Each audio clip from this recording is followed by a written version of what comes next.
Hello అండి. మేమైతే తిరుమలకి బయలుదేరుతున్నామనమాట. తిరుమలకి బయలుదేరేటప్పుడు ఫస్ట్ వచ్చేసి దేవుని కడపకి బయలుదేరదామని చెప్పి దేవుని కడపకైతే వచ్చేసామన్నమాట. మేమైతే మధ్యాహ్నానికి లంచ్ అంతా ప్రిపేర్ చేసుకొని వచ్చేసరికి ఆల్మోస్ట్ 9 అట్లా అయిందనమాట. ఈసారి ఎందుకో కొంచెం లేట్ అయిపోయిందనమాట.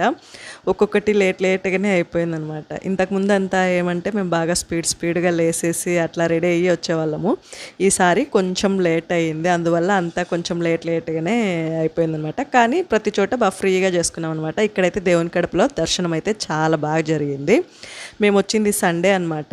సండే అయినా కూడా జనం అయితే ఉన్నారు, కానీ చాలా బాగా జరిగింది దర్శనము. ఇక వచ్చే వీడియోలన్నీ ఒంటిమిట్ట తిరుమలకి అన్ని సంబంధించిన వీడియోలన్నీ వస్తాయన్నమాట. ఎవరైనా సబ్స్క్రైబ్ చేసుకోకుంటే మాత్రం సబ్స్క్రైబ్ చేసుకొని ఉండండి.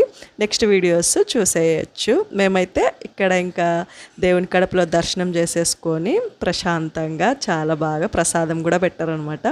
ఆ ప్రసాదం తినేసి అంతా చూసుకుంటూ చాలా హ్యాపీగా బయలుదేరామన్నమాట.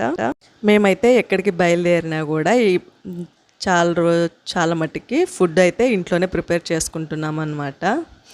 ఫుడ్ వచ్చేసి పప్పు అన్నం చేసేసుకున్నాం అనమాట. నెక్స్ట్ వీడియోలలో ఎలా ఉంది అనేది చూసేయండి. Thank you.